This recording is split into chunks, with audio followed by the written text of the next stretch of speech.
and I totally understand I'm between you and the drinks, so I'll try to be as quick as I can. Beautiful. So I begin overview of the presentation. I will talk about the policy drivers, the need for waste infrastructure, planning pathways, and the regulatory systems. Excuse my pronunciations. Challenges in developing waste and recycling infrastructure, strategies to overcome these challenges, and a few examples. I will also talk about the overall benefits of upgrading existing resource recovery facilities and the broader benefits of the facilities. So who are we? JP is a specialist infrastructure planning firm, and we do a lot of C&D and C&I sorting and processing facilities. The need for waste infrastructure, and we've seen today and heard a lot about how much waste is generated and why do we need waste infrastructure. And there is a huge capacity gap for processing. And I will just talk about the waste disposal. We are going to be short of landfills by 2030. We've talked about that.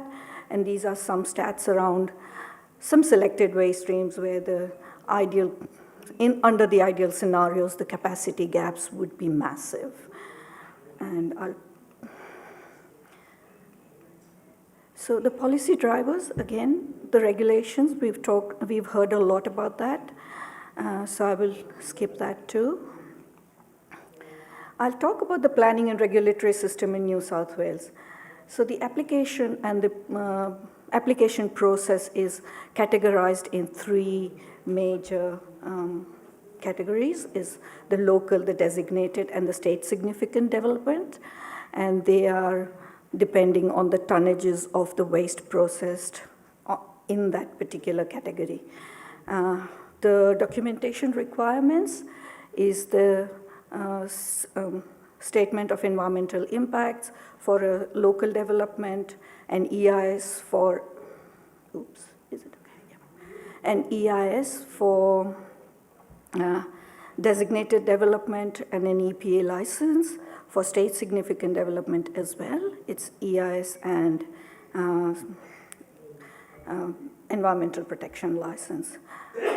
However, the assessing authority for the local government is the council. For the designated development, it's the regional planning panel, and for the state significant developments, it's the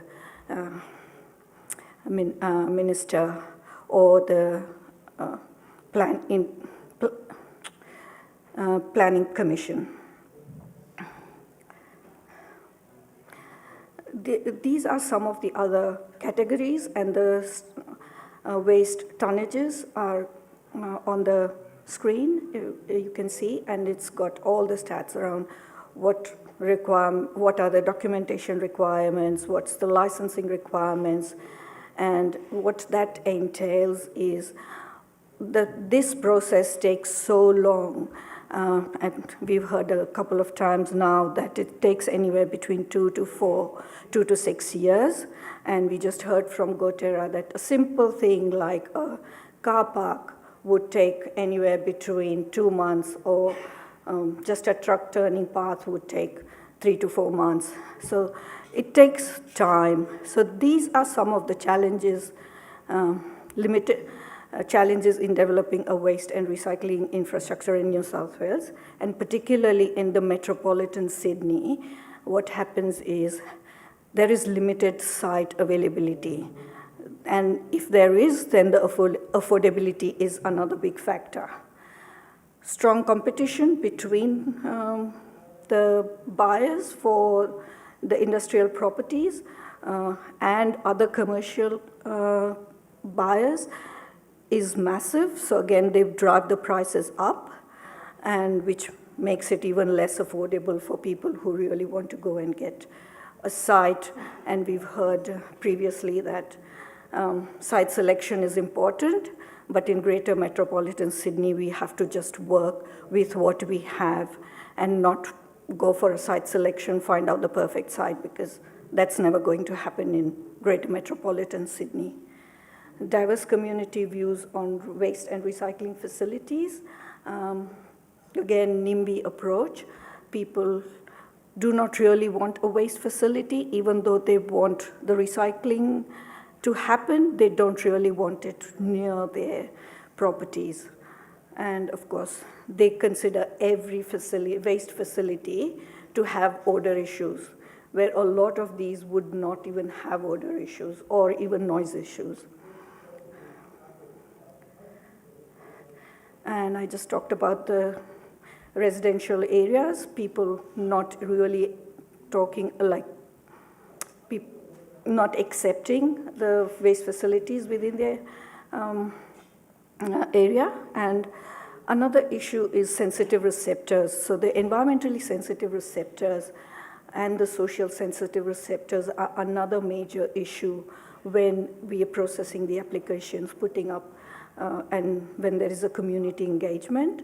Even though there is thorough community engagement and there are controls in place, people don't really want it.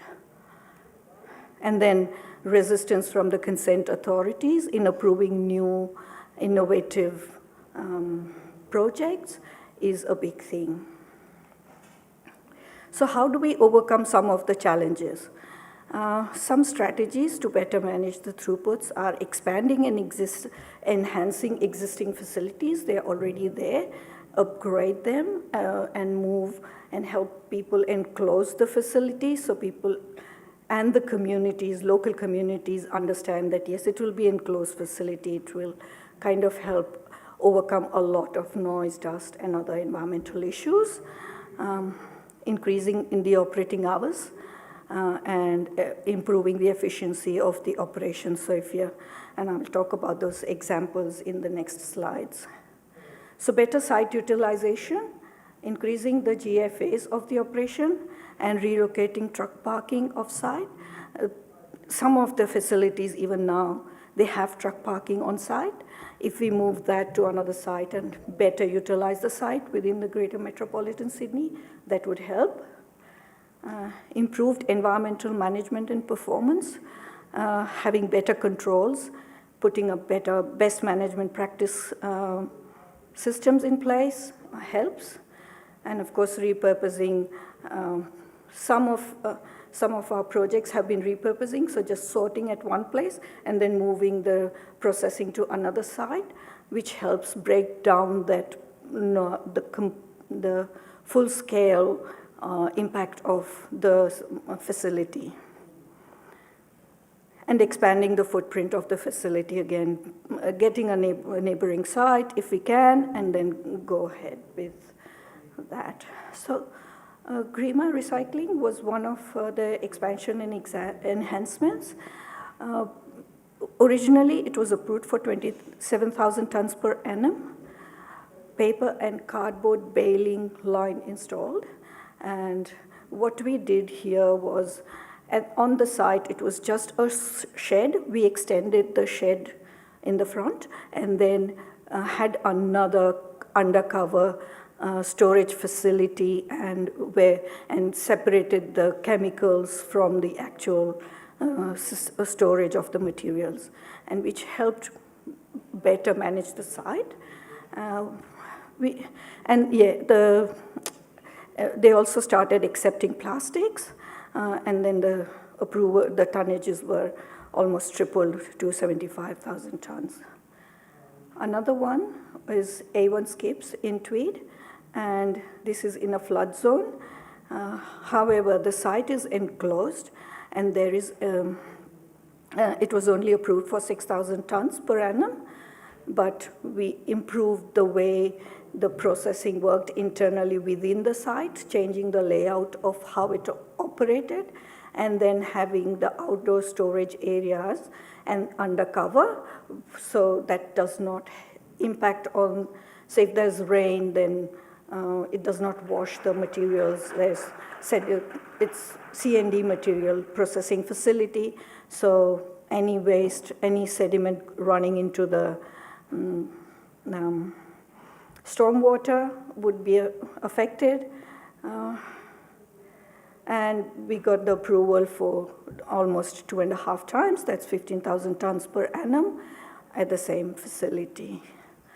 For Bingo Industries, we upgraded the operations to 24/7, and what this did was we could break down the traffic impacts and the materials movement from one side to another, the bulk load outs, as it's called. And what that did was the overall benefits, environmental benefits, traffic management, stormwater management, visual impacts, definitely a lot of improvement about visual impacts because everything is enclosed, so that minimizes the waste, the direct view of the waste. Dust mitigation, we installed sprinklers and misting systems internally, so the health benefits also were realized. Noise control measures, fire and safety,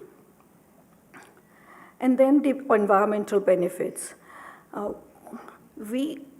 Because we are processing materials and getting that, we are reducing the need for virgin excavated natural materials and reducing the carbon emissions as well because it's associated with a new development.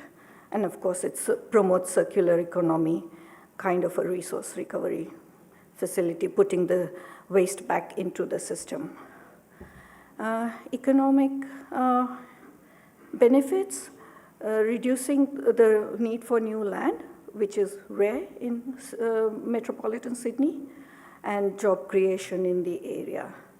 And of course, there are always social benefits where people start looking at waste facilities and start being more accepting of the facilities, and promotes the environmental recycling behaviors as the norm.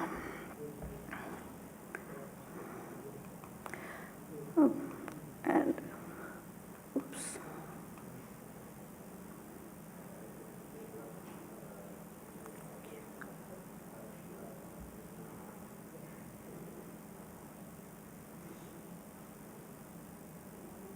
Oh, thank you.